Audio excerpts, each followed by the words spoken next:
All right, here we are on our first chapter of The Air We Breathe, and this chapter entitled The Night Before Christmas. Now, that is a clever little title, obviously invoking the poem that we're all very familiar with. Why do you think you chose this particular title? What is this title speaking to you? That is the time that before Christ. Yeah, so this is thinking of the world before the birth of Jesus, the world as it existed prior to that event. So, I'm so sorry. it's all right. Sorry. So, there is something so significant about the birth of Christ that it bifurcates human history. A few decades ago, it started in academia, and it's kind of filtered into a lot of places, but you see a lot of references now. Instead of seeing AD, you see BCE and CE. So BC, AD, which was used for a long time, BC meaning before Christ, and AD was Anno Domini, the year of our Lord. And so that birth of Christ being, everything changes. You've got what happens before, and you have everything that happens after.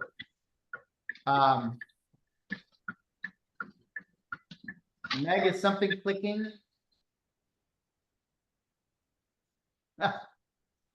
Okay.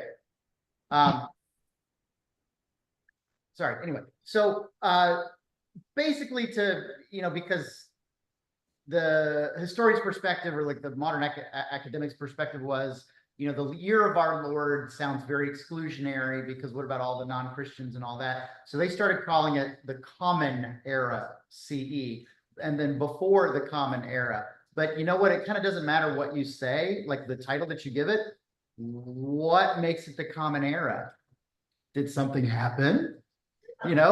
So it's, regardless of whatever title they want to say to make it sound different or more inclusive, whatever it is, it still can't be denied that 21 centuries later, we mark time all over the world by the coming of Jesus. One person born in this one place at this one time.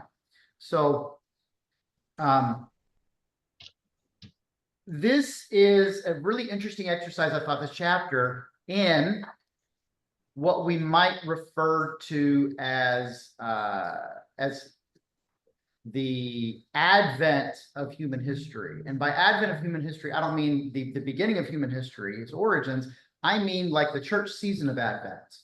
So remember, one of the thematic purposes of Advent was to help us to remember a world before the birth of Jesus, that the gospel story occurs at a time and at a place.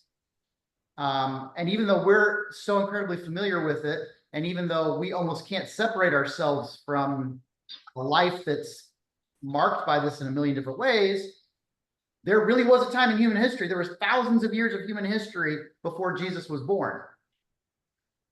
And if we believe, and history seems to support this, something fundamental and essential changed permanently, remembering what it used to be can be very helpful in understanding the way things currently are and the way things ought to be. Anytime we do any kind of, say, goal setting, or, maybe some self-improvement or self-evaluation, maybe you want to read more, or you want to exercise more, or you want to lose weight. You set a goal, but you also try to document where you started from. Otherwise, it's very difficult to gauge any kind of progress, right? So this is what this chapter, I think, is helping to establish, the starting point. what was the culture like? What was the human experience like? What were some of the assumptions like before the birth of Christ? Long lay the world in sin and error pining, till he appeared and the soul felt its worth. A lot of the best elements of Advent give us that sense of longing, of need, of the sort of hope that knows it's hoping for something, but almost doesn't know what it's hoping for, just better than it has. And so this is especially the kind of the philosophical foundations of the Western world prior to the birth of Jesus. So this is a bit of an aside. I have a lot of pause recommending this series because of the most especially the nudity, but the language. But if you ever want to give it a whirl, a truly excellent kind of visual look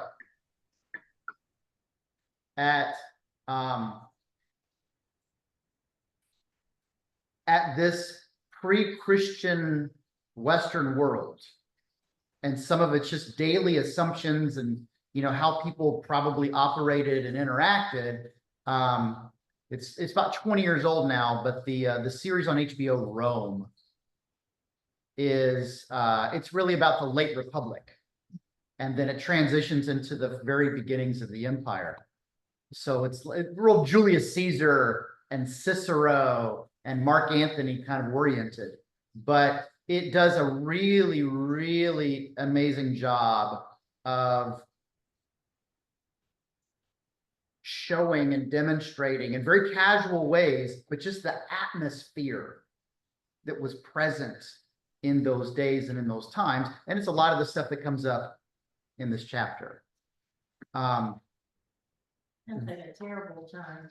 Well, there's a real interesting scene in my mind that popped up, and so to give you a little more extraneous background, I have a good friend who is a professor of art history at a university in California, and her doctoral dissertation, which I helped edit, was on basically pre-Christian and early Christian Roman era art and architecture. So it's this basically like just before the birth of Christ and the very, very beginnings, the first couple of decades, not even really what we consider the early church, but of Roman art and architecture. And she's very, very deeply faithful Christian. And so this was a way for her to kind of have her own doctoral academic studies overlap with the origins of the church. And so anyway, we talked about this series, and there's a lot of stuff that she pointed out that was really, really well done. Like she hadn't seen something kind of as pointed in the way that we kind of assumed that lifestyle was really like. And so there's this real interesting scene, because I asked her about this, where one of the main characters, who's just kind of an average guy, he's an officer in the Roman legionary, but he's nobody famous. And he is now kind of retired from the soldiering, and he's running his household. He's trying to start a little business. He's thinking about, what do I do with the rest of my life? Now that he is back after, being on military campaign for years. And so as they're starting out this business, he was going to meet with a bunch of people and investors, and he was going to, start this sales project, whatever it was. And he just has to make this little trip, like from his house to the marketplace or something like that. And so he stops what looks like every several feet where there's another little shrine or altar, and just offers a little something. It was a pinch of this or a coin or whatever it was. But he does this like 20 times, just getting from like his house to the marketplace because he was so nervous about his first day of business and wanting to make a good impression. The way he described, he very casually describes it without making it seem strange because everybody else would have done the exact same thing. But he was so concerned that he might inadvertently offend one of the gods that they would punish him and destroy his business before it even started. So it was best not to take any risks. His household god was such and such, but he was going to offer like these little offerings all the way just in case. And so imagine the level of anxiety that must exist kind of at all times, because you never knew if there was some unseen spiritual force out to get you, or that didn't really care about you in the least, but you could potentially offend and then you would be punished. And you had no control, you had no interaction, you had no relationship. You just sort of existed alongside of these far more powerful but completely invisible elements that you were then kind of beholden to in this way where did you do the right thing or not? And so, imagining that level of spiritual anxiety, that's the ground in which the gospel is first planted. And it's just very, very foreign to us.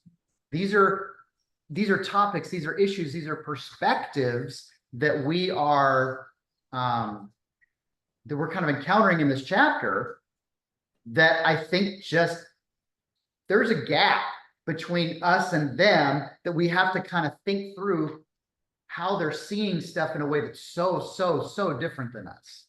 Unthinkingly, in ways that we would unthinkingly have the opposite opinion.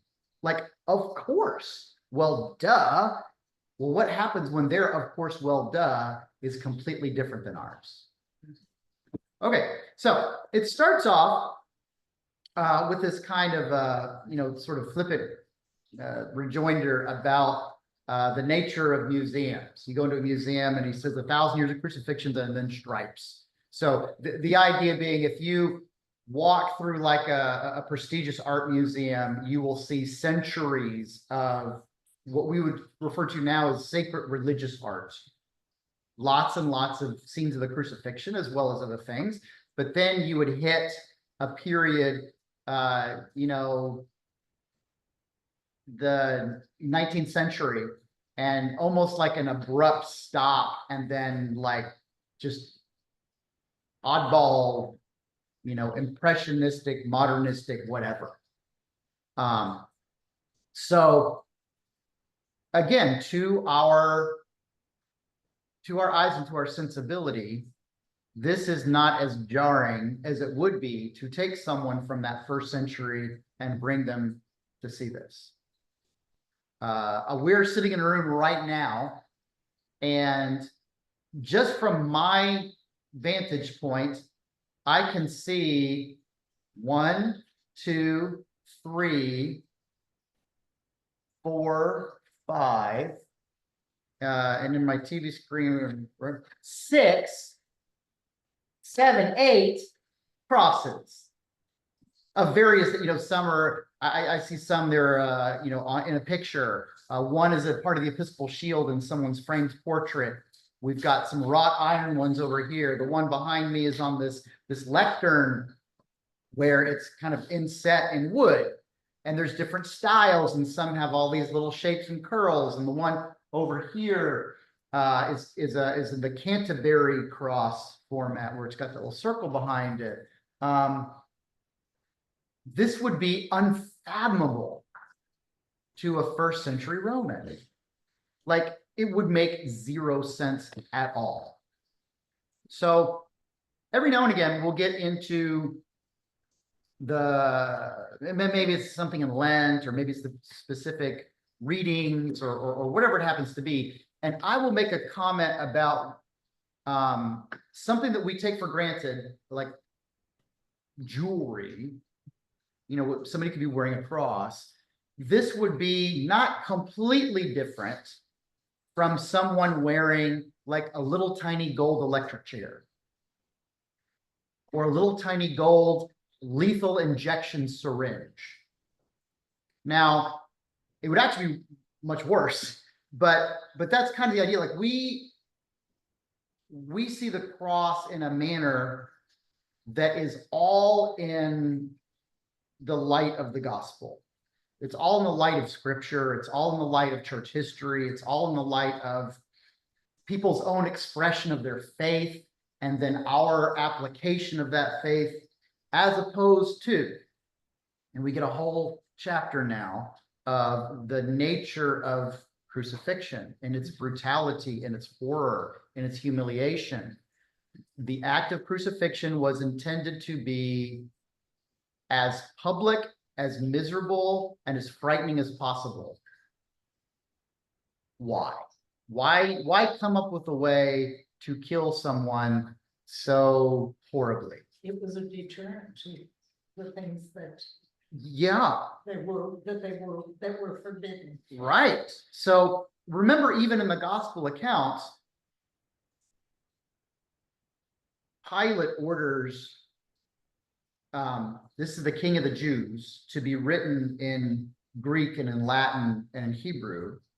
And it mentions that the crucifixion happens at like a crossroads, at a place where people walked by all the time. So he wanted in the 3 languages, so anybody who walked by could see it and understand it. So you didn't crucify someone like in a deep, dark dungeon, like the medieval rack or something like that. This was not just intended to be a public execution where everybody could see it, but then the bodies were left in such a manner that people would be able to see it for a while and not be able to avoid it. This was intended to say, you mess with us, this is going to be you next. So it was reserved kind of for the worst of the worst, but that doesn't necessarily mean criminality. It just means the lowest of the low and the people that deserve the worst possible consequences and what's going to make the most effective threat. I mean, it's almost a terroristic act done by the state to frighten people who would do something similar into never doing that thing. So we have either encountered it at some point as we've thought about it, or we've read something, maybe at a Good Friday sermon, I've made mention of it, but the kind of the real pain and the visceral terror of the experience itself. Basically, you asphyxiate most people who died in crucifixion. They asphyxiated due to hypovolemic blood loss. They go into shock and their body just stops being able to operate, and they choke and they suffocate and they can't breathe and they die because the pain is formulated in such a fashion to maximize itself without actually killing you. The way that we think about, like, oh, there's all sorts of ways that people have been tortured over the centuries, and oh, disemboweled, and I saw that scene in Braveheart where they take the intestines and they yank them. A crucifixion was intended to inflict its pain and keep you alive and awake while you suffered. It would eventually kill you, but not through the pain itself. But having, spikes driven through your body, you would be bleeding, you would weaken, and eventually the blood loss itself, your body would start to shut down. But it wasn't it wasn't intended to be quick. It was intended to be agonizing and terrible. So you were stripped naked. You were, we can only imagine the screams of pain and terror. And all this is just horrible, horrible, horrible. Very interesting to have all of these quotations early on by Roman writers and thinkers that you might have heard of. So we get, here's one of the comments is from Cicero. We have something from Tacitus. We get a comment from Aristotle. Now that's a Greek thinker. But they all agree that crucifixion is a horrible and terrible thing for a citizen. It's unthinkably, unspeakably wrong for a citizen to get crucified. Because a citizen is a person with rights. A citizen, whether it's a citizen of their Greek city-state or a citizen of Rome, is someone who is a real and full and complete person and has to be respected as such. There is a process in which they might suffer some kind of consequences, whatever. So crucifixion was not for them. We can almost sort of kind of liken this to in military justice until relatively recently, when executions were still kind of a thing. So we'd have, we're going back several generations, this could be in the World Wars, this could be in the Civil War, the Revolutionary War, but that kind of thing. We're talking 1700s, 1800s, or first part of the 1900s. There were lethal consequences to certain types of acts in war. For instance, whether it was like some sort of traitorous act or even a disobedience, or like say the Nuremberg trials after World War II for the Nazi officers, those were war crimes. So an enlisted man was subject to certain consequences that an officer would not be. There was always like a dividing line, and it was seen as more gentlemanly to be shot than it was to be hanged. To me, that's kind of very, very fine points, but it was dishonorable to be hanged. But if I was an officer, I would be allowed to wear my uniform. I would be allowed to die with dignity. I would be shot at firing squad, but it was like this formal act. Whereas a hanging, you'd be stripped of your uniform. They could just throw a rope over a tree, whatever it was, because you now no longer qualify for kind of a nicer way to die. I know that's still kind of a stretch for us to process, but being able to get some of these quotations that these, famous ancient thinkers saw crucifixion as something that was absolutely antithetical to the humanity of a citizen, kind of underscores that this was a terrible thing.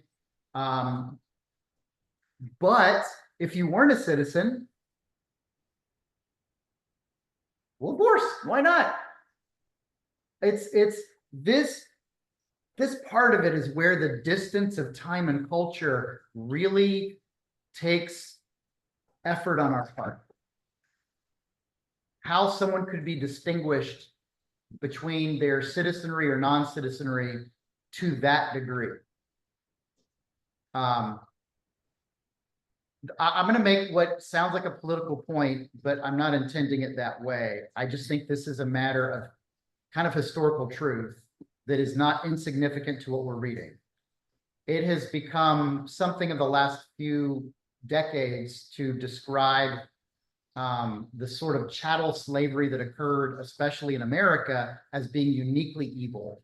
And there's elements of it that are, maybe uniquely evil, but the reality of slavery throughout the world has an inherent evil to it, no matter where it happened, no matter when it was. And we can lose sight of just how horrific and dehumanizing it was in other places and in other times. So when you got that passage about how one slave murdered his owner, and what was the result? 400 slaves were crucified. It was like the life of a senator or something, and he had a lot of slaves. So all of them were crucified. And it wasn't just justified. They wrote about how this was obviously the right thing to do. Men, women, and children who had absolutely nothing to do with the murder of that senator, but they were all executed in the most gruesome fashion. Now, why in the world does that make any kind of sense to anyone? What was the justification? It's so difficult to fathom unless Keep them in their place. to make sure that, so I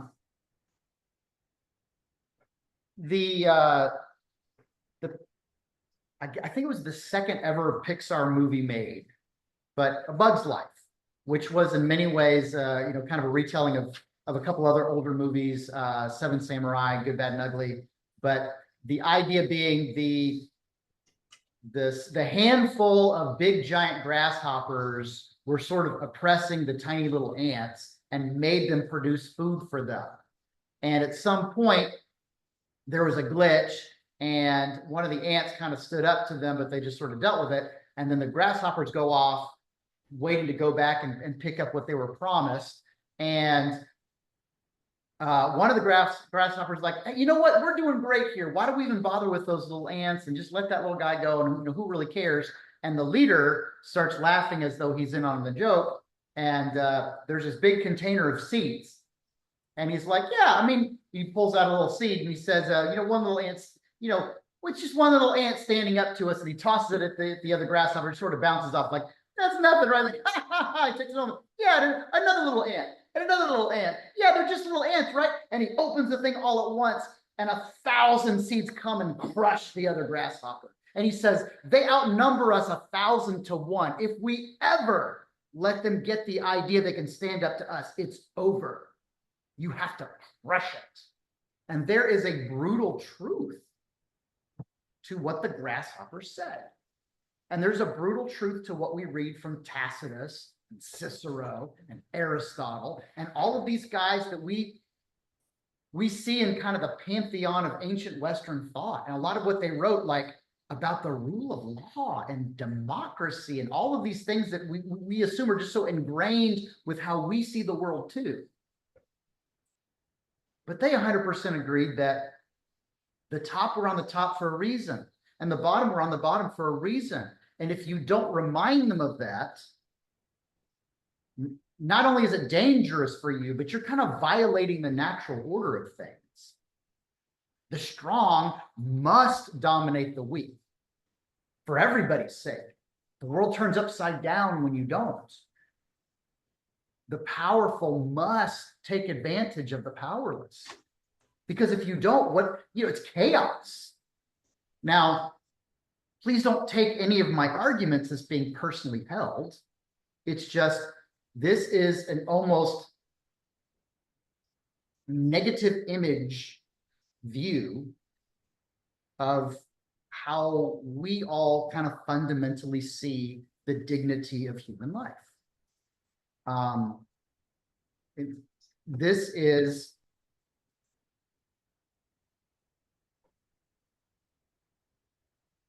to have a world where that other person, just because of where they were born or what they looked like or their fortunes in war, becomes something underneath an animal.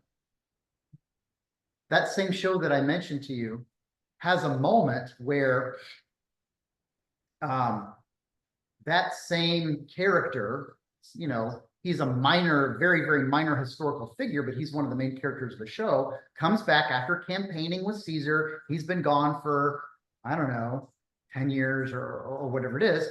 And when he comes back, he meets a child he has never met. And his wife desperately convinces him that she's his. Because as soon as he meets her, he's instantly ready to kill her. Because I've been gone for 10 years and she looks like she's only 8. But the wife swears up and down, no, she's actually she's actually, 9.5 years old, or, whatever, she's a little small for her age, but, this was right before you left. And because what sounds like a horrific crime to us was his right as the paterfamilias, as we caught in this chapter. He had not just a right, he had kind of a responsibility. I need to eliminate the product of this unfaithful adultery, and my wife really ought to get killed, and it's really my job. And so the wife's begging and pleading, which eventually convinces him, is to save the life of the child and her own as well. It was not a crime for him to do that. And if she hadn't been able to convince him, he just would have killed them both and went about his day. So there is a crazy way of seeing the world that seems so obviously wrong to us, and it seems so obviously right to them. The philosopher Thomas Hobbes, and this is writing in like in the 18th century, described nature red in tooth and claw. That the law of nature, like it became this very kind of romantic, idealized version of nature, like, oh, just get back to nature and natural things. And he was kind of writing about, well, if you do that, understand that it is 100% survival of the fittest, and nature itself is completely indifferent to human life. And if it's not, then it's brutal. And look at the way the animals treat each other. Life survives by consuming other life without pity. Does a lion feel regret after it eats a gazelle in order to feed its cubs? Can you put a dolphin on trial for purposefully drowning the baby of a different pod? Troops of monkeys go to war against each other. All these things, when we kind of think about it, I think he's reminding us that a lot of the Roman world and a lot of that ancient world was just sort of a very natural outgrowth of nature itself. So this symbol of the cross, which we have, I'm not going to say completely neutered, but we see it so radically differently than they did. Part of this is recapturing the power of that by seeing the meaning in the symbol, and not just the application of our faith after the fact, but also the type of society that saw this as appropriate and right for, subhuman is the only way I would know how to describe it. Did you catch his? He also threw in a little historical thing. The oldest extant, meaning existing and preserved, visual record of the crucifixion of Christ is graffiti. Is profane graffiti. With the figure of a man with a donkey's head. Like, that's the actual oldest visual record we have of the crucifixion. Just how incredibly bizarre this would all be to them. And to hear those words from Corinthians about the message of the cross is foolishness to those who are perishing, but to us who are being saved, it is the very power of God. And that is just like, we can say that in a very abstract sense. Oh, well, if you don't know Christ, then this doesn't make sense to you. But to those of us who have a relationship with him, we see his power, we know it in our lives. We can say that, and it's very true. But to the audience Paul was writing to. He was literally writing to people who saw this as the height of insanity. You've chosen not just this instrument of terrible torture and humiliation, but you're saying your God is subhuman. He's not even worthy of a citizen's death, but of the worst, based and humiliated in order to be an example to the slaves. And so that part of it just, it's almost difficult to, wrap your head all the way around it.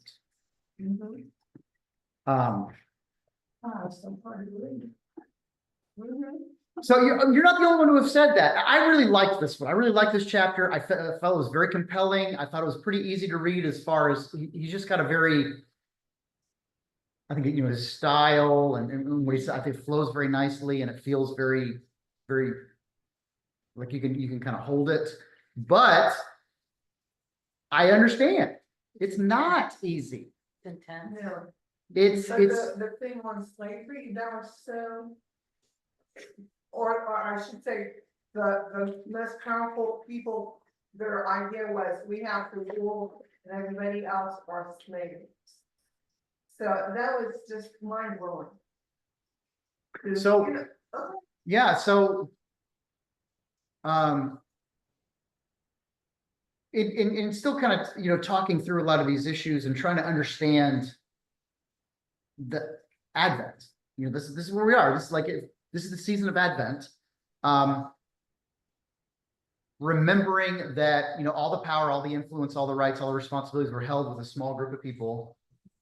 But the dividing line wasn't just between the haves and the have-nots. It was more like the ares and the are-nots. These are real people, and everyone else isn't. It's like you are not a real enough person to even acknowledge your death. You're a tool that if you're my property, you can be disposed of however I want, and you're just literally tossed in the garbage. Like the bodies on crosses were either left to rot because they wanted such an example that for weeks they might sit at a crossroads so that everyone for a long time could see what happened. Or when they were finally done with it, or maybe they just needed that cross again, they would just kind of toss it out. Throw it in the garbage dump, throw it in the ditch for the dogs, whatever it might be. So,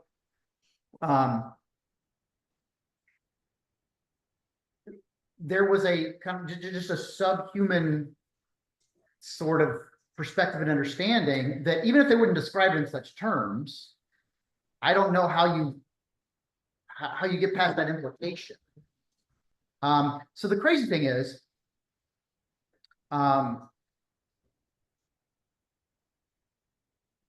the concept of, and I bring this up somewhat politically, but it's not intentional. Chattel slavery just means property slavery, and it means basically indefinite or in perpetuity. So, the crazy thing about ancient world slavery was it wasn't necessarily racial at all. Not in the sense of this sort of person is always a slave, but it could be almost anyone if your circumstances were unlucky enough. As a matter of fact, one of the most common ways that slaves were procured was simply by conquest. If you were on the losing end of whoever was fighting Rome, your life was forfeit. So you were either killed at the end of the battle. There's no prisoners of war in the sense of the Geneva Convention. If you were, you throw, I surrender. Okay, that's just easier to kill you. And that's what they would do. Or if they wanted to, they would just take you. And now you are that subhuman property. And you're that subhuman property either forever or until maybe the owner sort of sets something up for you to either be freed or you could theoretically buy your freedom. if they wanted that to be set up. That's not to say that all slaves were treated identically. That's actually not true. Some slaves were in positions of some prominence. There were like advisors and stuff, but the idea was they were still more like a tool. Like, again,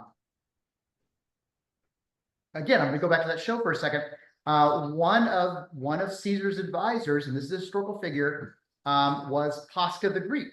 And so he was basically like a trained Greek philosopher, but his people were on the losing end of a war. And so they just get kind of scooped up and taken back. And Pasca was exceptionally well educated, and Caesar found usefulness in keeping him around for advice. And they even had like this little relationship, and periodically he would even contradict Caesar or say, oh, that's wrong or whatever. And everything was fine until it wasn't.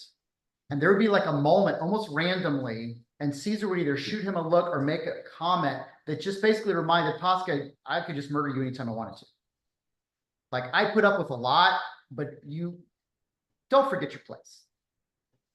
And it's just, you know, this was not somebody born to slavery, although that certainly happened. The children of slaves were your slaves. But these were people who, you know, maybe they were in horrible debt. Maybe they were fighting Rome, or they just lived in a place that lost to Rome. But basically, if you were not strong enough to resist it, then you deserved whatever your fate was, like being a slave. And the justification for that is very cold, but it contains this sort of animal logic.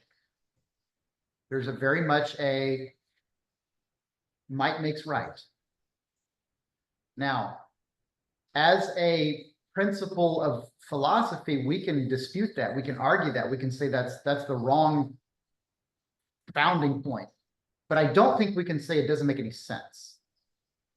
We can say it's terrible or horrific, incorrect, immoral, all sorts of things, but I don't think we can say it's illogical. I think it has its own interior logic. And if you grew up in a system that began in that place as its logical presupposition, you would follow it along wherever it led. There's a, again, speaking of logic, we understand logic as like a set of principles, suppositions that one fits properly and correctly into the next. There is, this is often used in either rhetoric, and sometimes even math, spurious logic, where the internal structure follows as it should. It just started off with an incorrect premise. If you ever remember in school doing some kind of long division or an algebra problem that took multiple steps, and you did all the steps right except like the first one, like you flipped a number on accident, or it was supposed to be a minus and you wrote plus, or whatever it was. Every step underneath that is perfectly fine. What's your final answer? It's wrong. Why? Because the initial premise was spurious. It was wrong. But even though everything else made sense underneath it, this is coming from a fundamental worldview that looks at nature and says the strong survive and the weak are there in order to preserve the strong. Just like prey animals allow the predators to eat and feed their families, life is intended for the powerful and the strong to get what they need by taking it. And if you start off from that premise, as flawed and as wrong as we would say that it is, everything else can follow very logically, can follow very sensibly from that. But you come up with a world that's very, very different than ours. But this is the world, this is the ground in which the gospel was first planted. And I think, though that's not really the scope of this chapter, I just think that's always worth keeping in the back of our head. There's a historicity to the gospel accounts. It's never once upon a time or in a land far, far away. This Christmas story that we're sort of alluding to because of the title of the chapter is talking about Caesar Augustus, and it's talking about when Quirinius was the governor of Syria and heading to Bethlehem because that was the place of Joseph's family. I mean, it's just like this and this. I mean, these are all like very specific times and places and people. Christ was not born in 17th century Peru. He was not born 5,000 years ago in mainland China. He was definitely not born in 21st century America. But it was a specific time and a specific place. And the Gospels are very, very clear about that. The entire New Testament is very connected with people and places and things that somebody could say, no. Quirinius was never governor of Syria. I can tell this is all made up because my cousin was the governor of Syria and his name was Todd. Whatever. There's something that can be this falsifiable about that is what I'm getting to. So anyway, Christ comes at this time in this place. Why? I mean, that's God's knowledge, and we can only sort of guess. But think of the choice and the implications of it being where it was, when it was. And now everything has changed because of it. Lots of speculation has been, the nature of the Roman Empire itself allowed for the spread of Christianity. It's not coincidental. These are God's purposes being worked out in ways that we can only kind of see glimpses of. But remember how completely backwards and how completely improbable, if not impossible, the birth of Christ fits within that same Roman Empire. You can say, oh, well, clearly anything could have happened because of the nature of Rome, and it was very orderly, and it, kind of spread these directions and the roads and the strict culture, that something's going to take root and is going to spread. Yeah, but why this? The absolute antithetical concept of the glory of Rome is the humility of Christ. In a backwoods Roman province filled with malcontents, peasant, not a citizen, and then dies this horrible death that is intended to underscore with as many underlying marks as you can possibly write that this person was less human than us real humans. It should have never taken root. Never. This is everything that Rome assumed was wrong. There's no might makes right. There is no, glory of the strong at the expense of the weak. There is no only the citizens count. None of that. But of all things. And every now and again, just being reminded of that, just how, at some point, and maybe this is the 60s, but like revolutionary and radical, that's maybe different decades, but those became kind of buzzwords for something that was obviously good. Like, you had kind of you were supposed to be skeptical of whatever came before because whatever came next was always new and improved. So in the 60s, maybe being revolutionary was seen as a good positive step. And maybe in the 70s or 80s, being radical dude, maybe that became like the next sort of thing. There's nothing more revolutionary and radical than the gospel within this particular context that it begins in. He was a dissident. He was like, Sure. totally opposing that authoritarian. That's right. And I think what's interesting is when the author is writing about to look upon the victim of crucifixion was to see a man of rock bottom. Yes. But then Christians came along and said, we see something else. Yes. That was probably some of the most powerful writing in that chapter, Yes, because that's what they did see.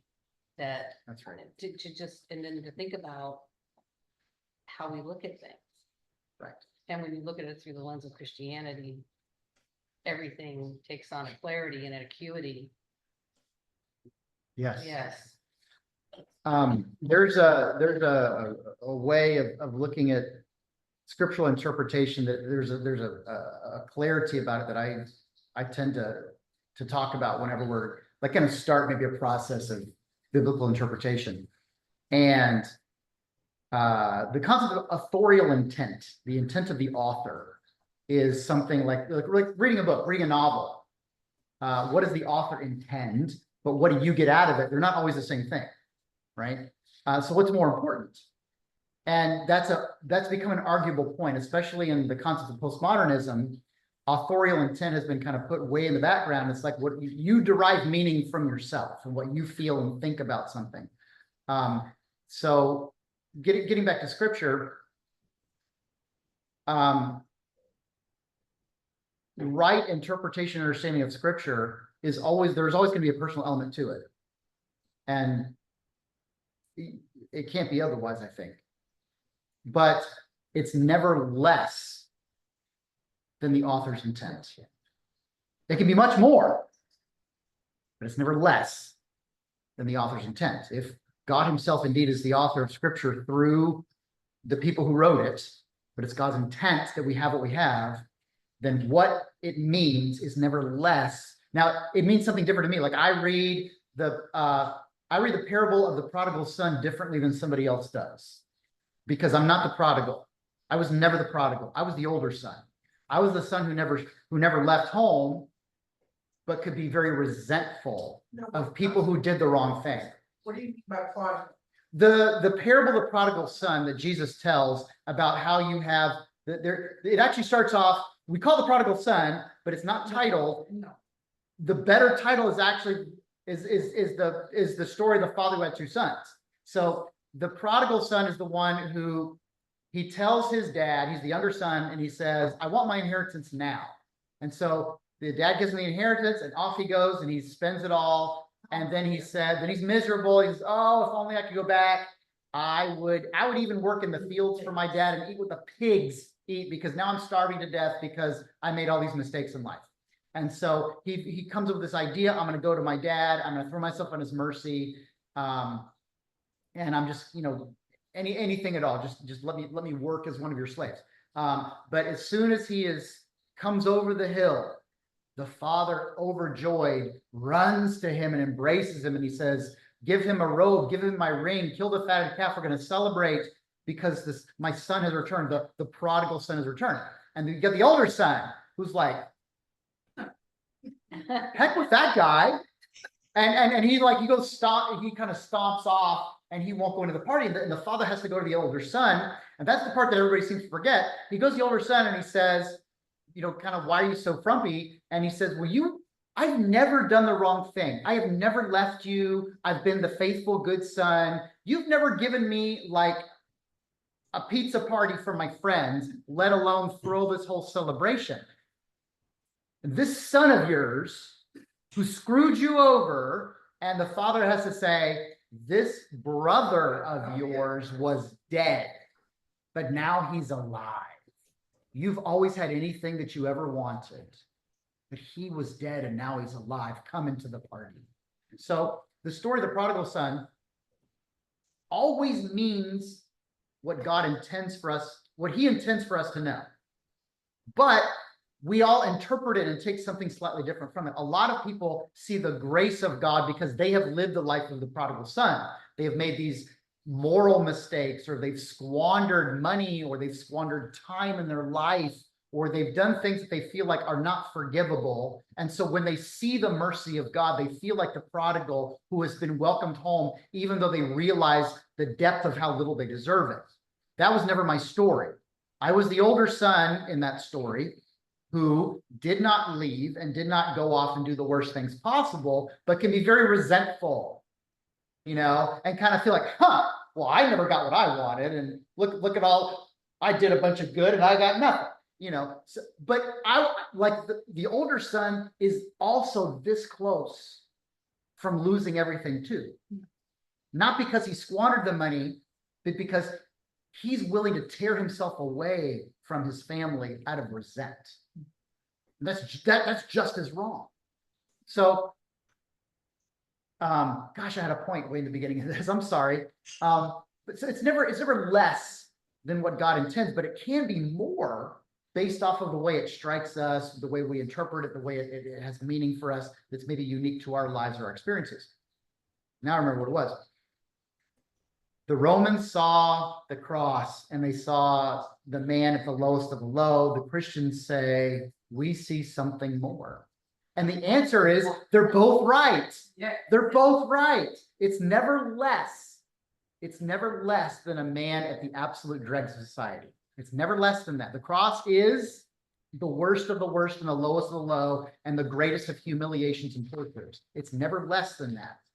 But those earliest Christians saw something else. They saw, number one, I might be poor and I might be on the outs. So I can identify with that. But they also see, this is how God would come rescue me, by becoming even lower than I am, by taking on the absolute worst, by taking all of the shame and the humiliation that terrifies me and that I've tried to avoid all of my life, and he's gone to the very bottom for my sake. Both of those things are true. As a matter of fact, by understanding that they're both true, they become even more meaningful. The cross that we see in the museum, to get back to the beginning of the chapter, is an expression and an application of piety, of devotion, of faith. When an artist paints this beautiful, moving scene, and we're captured with these feelings of grandeur or horror or transcendence, and all of these things are true and right. But then you also can underscore it with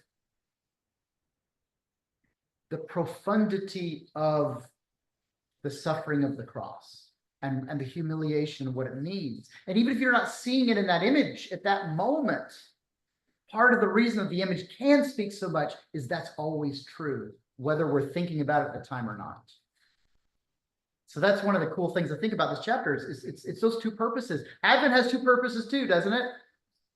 Advent is supposed to tell us, remember what it was like before Jesus was born. And what else does it tell us? Be prepared for when he returns. So there's two sets of hope in there. I hope God hears my cries. And I hope his return and the fullness of his blessings are soon. And I think it's the same thing here. We're remembering a world that is desperate, a world that is raw, a world that we would see as being, so different and brutal. And yet, even within that, there is that hope of what the cross also means. It takes that worst of the worst, and through it redeems the worst of the worst to become the best of the best. And so you've got both elements of Advent hope, I think, in that single chapter, just reminding us of the historical context. Just never let it be said that the gospel, the church, Christian theology, or Christianity demeans or denigrates the humanity of anyone. It's only through that, through the ultimate humiliation of God himself, that all human dignity is redeemed and honored. In a culture that said, you've got those that count and everybody else who absolutely doesn't, Jesus goes all the way down to the bottom and picks everybody up because everybody counts. Mm-hmm. Gorgeous is that. So, anything else? It's not always going to be an easy chapter, I think, but I think all of them may turn out to be pretty good. Okay, It's such a good book. It really is. all right, Okay, chapter 2? Yeah, chapter 2 next week. okay. Thank you.